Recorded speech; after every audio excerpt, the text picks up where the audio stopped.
Baik, kita lanjutkan pemirsa. Cemburu dan lelah bekerja, alasan Taufik Hidayat menyekap dan menyiksa YT, gadis asal Bandung secara brutal. Pelaku yang bekerja sebagai penagih hutang juga disebut temperamental dan kerap mabuk minuman keras. Alhamdulillah udah kita amankan. Atas nama siapa? Cemburu buta dan stres akibat tekanan pekerjaan. Rupanya itulah motif Taufik Hidayat menyekap dan menganiaya YTR yang tidak lain kekasihnya. Kita menuju Polda Jabar ya. Bang, awas bang, kanan bang. Kepada polisi, korban mengaku jika pelaku memiliki masalah pekerjaan, maka ia melampiaskan kekesalan dengan cara menyiksanya secara brutal. Diketahui Taufik selama ini bekerja sebagai penagih utang atau debt collector.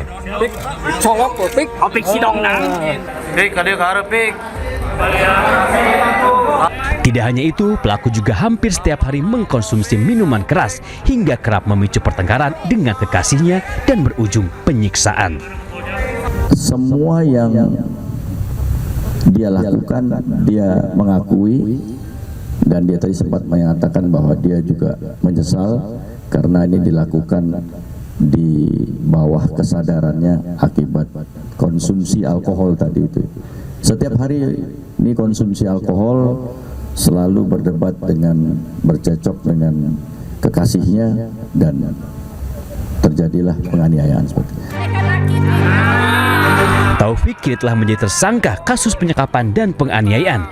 Ia dijerat dengan pasal 451 tentang penyanderaan dengan ancaman hukuman paling lama 12 tahun penjara. Polisi juga menjeratnya dengan pasal 446.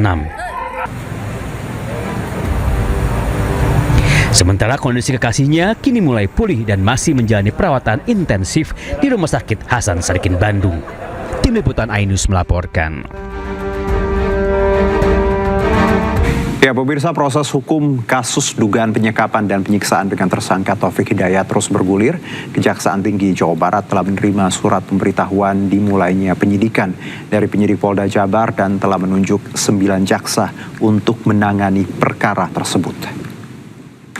Kejaksaan Tinggi Jawa Barat telah menunjuk 9 orang jaksa untuk menangani ataupun mengikuti perkembangan penyidikan terhadap tersangka TH. Usai 5 calon manajer Kopdes Merah Putih meninggal saat mengikuti latihan dasar militer, Kepala Badan Pengembangan Sumber Daya Manusia Kemhan menegaskan latihan terus dilanjutkan. Ayu Sore segera kembali.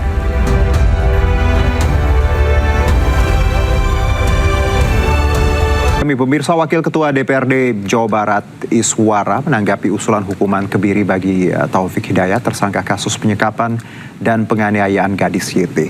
Ia mendukung hukuman kebiri asalkan tidak bertentangan dengan hukum.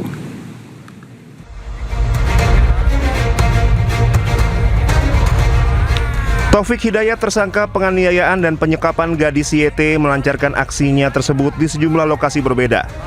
Kapolda Jabar Irjen Rudi Setiawan menyebut terdapat 4 kos yang menjadi lokasi waktu terjadinya pidana tersebut. Korban mengalami sejumlah kekerasan selama kurun waktu tersebut, mulai dari pelaku melukai badan korban dengan bara rokok, memukul kepala dengan tangan kosong, memukul wajah, kepala, mulut, dan telinga menggunakan helm. Korban juga mendapatkan kekerasan di bagian lutut. Pelaku melukai korban menggunakan benda tajam sehingga menyebabkan kesulitan berjalan. Wakil Ketua DPRD Jawa Barat Iswara mendukung hukuman kebiri kepada pelaku asalkan tidak bertentangan dengan hukum. Saya pikir usulan yang disampaikan oleh rekan anggota DPRD itu sah-sah saja ya. Dan biarkan nanti pemerintah yang akan menilainya. Karena tentunya aturan itu dibuat tidak boleh bertentangan dengan aturan hukum yang ada di atasnya. Kita lihat peraturan pemerintahnya, kita lihat undang-undangnya, bahkan kita lihat juga aturan internasionalnya ya terkait dengan HAM dan seterusnya. Secara pribadi saya mendukung, tapi tentunya prosesnya ada mekanismenya dan tentunya tidak boleh bertentangan dengan hukum yang ada di atasnya. Sementara Kejaksaan Tinggi Jawa Barat telah menerima surat pemberitahuan dimulainya penyidikan dari penyidik Polda Jawa Barat dan telah menunjuk 9 jaksa untuk menangani perkara tersebut. Dari Bandung, Jawa Barat, Ervan David Anyus melaporkan. Baik pemirsa, untuk mengetahui informasi selengkapnya kami telah terhubung dengan kakak ipar korban gadis YT, Melanie Silviani. Assalamualaikum, selamat sore Teh Melanie. Assalamualaikum, selamat sore. Ya, terima kasih Teh sudah menyempatkan waktunya untuk bersama kami. Teh, mungkin kita bicara kondisi korban dulu. Saat ini ada update seperti apa Teh? Kondisi korban sekarang sudah lebih baik sih. Sudah mulai belajar, kemarin belajar jalan sama duduk. Belajar jalan dan duduk. Ada hal sesuatu lain atau yang disampaikan korban Teh yang mungkin publik belum tahu Teh? Oh, tidak ada sih, sampai saat ini belum ada. Oke, tanggapan korban sendiri Teh dengan proses yang sedang berjalan. Teteh sempat ngobrol? Belum, saya belum ngobrol. Jadi kondisinya tadi membaik tapi Teteh belum ngobrol ya Teh. Nah, kalau kita lihat kemarin kan pelaku ini minta maaf seperti itu. Keluarga jelas tadi tidak menerima permintaan maaf. Teteh sendiri melihat permintaan maaf pelaku ini seperti apa? Jelas saya pun juga sama ya, tidak menerima permintaan maaf karena minta maaf sekarang sudah nggak ada gunanya sih sepertinya. Semuanya sudah terjadi dan maafnya juga nggak akan bisa ngembaliin semuanya seperti semula ya. Keluarga sendiri tuntutannya apa sih Teh? Kalau kita tahu kan bahwa hukuman yang berat dan hal lain dari Teteh dan keluarga, ada tambahan terkait tuntutan? Saya sih pengennya dihukum, saya dengan korban sih pengennya dihukum mati ya. Oke.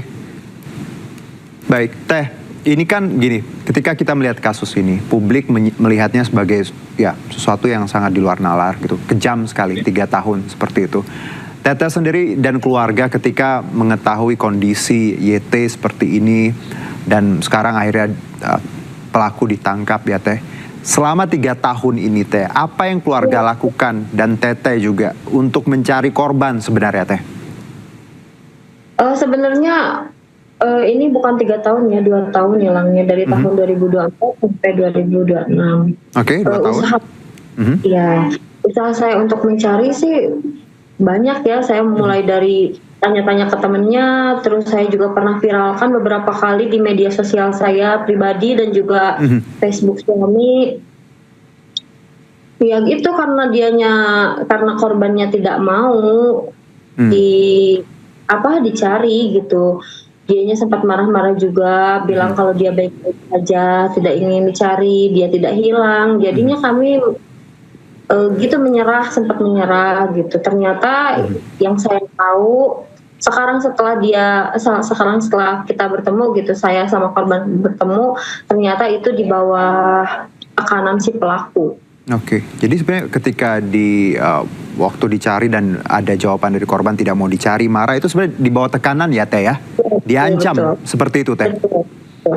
Nah Teh, ini kan 2 tahun di Jawa Barat seperti itu, satu daerah yang sama. Menurut Teteh dan juga keluarga, apa yang membuat sulit diungkap gitu? Ini kan 2 tahun tuh cukup lama Teh untuk wilayah yang kita bisa sebutkan mungkin berdekatan Teh. Iya. Mungkin ya karena dianya kebanyakan dikurung mungkin ya, jadi kita juga nggak pernah, maksudnya tidak pernah susah sekali untuk bertemu karena dianya juga kan dijauhkan dari lingkungan sosial gitu, makanya kita nggak susah sekali untuk bertemu karena kita pikir juga kan dia ada di luar kota gitu, makanya mungkin kita pernah papasan atau apa di jalan tapi kitanya nggak ngeh atau memang kita nggak pernah sama sekali berpapasan sih. Baik, jadi ya kita tahu kondisi juga seperti ini, jadi walaupun gimana juga kita bersyukur ya Teh untuk keadaan saat ini, walaupun nanti proses terus berjalan. Teh, ini kan uang donasi publik kan menaruh perhatian ekstra Teh, termasuk tadi ada banyak sumbangan seperti itu. Dari pihak keluarga, uang donasinya kira-kira akan digunakan untuk apa dan seperti apa Teh? Sudah dapat info terkait ini? Belum ya, belum dapat info apa-apa sih. Belum ada Teh? Belum, saya belum tahu, tapi saya melihat di perkembangan media sosial saja. Ya Tapi dari pihak keluarga sudah ada yang menghubungi atau ada omongan soal ini teh? Karena ini kan uangnya jumlahnya besar loh teh. Belum ya, paling pastinya itu untuk keperluan korban ya. Tapi sudah ada pihak keluarga sudah ada dihubungi seperti itu teh mungkin? Kurang tahu, saya belum ngobrol sih, kayaknya ke suami juga ada dari timnya Bang Hotman sepertinya, tapi belum belum berbicara ke arah masalah donasi situ sih, belum tahu ya teh. Ya, mohon hati-hati ya teh, nanti jangan sampai disalahgunakan atau di banyak tangan nakal seperti itu, karena ini kan atensi masyarakat untuk YT seperti itu. Nah, kalau kita kondisi YT sendiri memang kita tahu teh banyak beredar seperti itu, wajah tubuh juga sangat memprihatinkan seperti itu. Rencana rekonstruksi wajah seperti apa teh? Kita dengar juga akan ada operasi plastik, kurang lebih seperti itu teh, benar? Iya benar. Dari pihak keluarga apa teh yang dijabarkan dari dokter, mungkin diskusi seperti apa? Kemarin sih terakhir sama saya ngobrol, pas kebetulan ada saya di ruangan. Kemarin katanya setelah kondisinya mulai stabil akan dilakukan operasi untuk mulut. Setelah itu baru ke tahap selanjutnya. Jadi bertahap, nggak langsung semua. Bertahap ya teh, dari mulut tadi dan baru bagian selanjutnya. Ya Teteh, singkat saja terakhir teh, apa yang ingin Anda sampaikan untuk publik dan juga pelaku teh? Untuk masyarakat Indonesia, terima kasih banyak perhatiannya terhadap saya. Terima kasih atas sumbangannya. Semoga korban bisa kembali sehat. Amin. Berkumpul lagi. Iya, Teteh terima kasih untuk waktunya. Ya, sehat-sehat semuanya. Semoga YT juga segera diberi recovery yang cepat dan bisa beraktivitas lagi. Dan korban tentunya harus kita kawal ya teh, harus mendapatkan hukuman setimpal. Dan hati-hati tadi uang donasi juga semoga tepat dan nyampe untuk sampai di keluarga ya teh. Terima kasih banyak. Teteh sehat-sehat. Ya, assalamualaikum. Amin. Waalaikumsalam. Gak sempet baca? Dengerin aja, klik icon text to speech di okezone.com.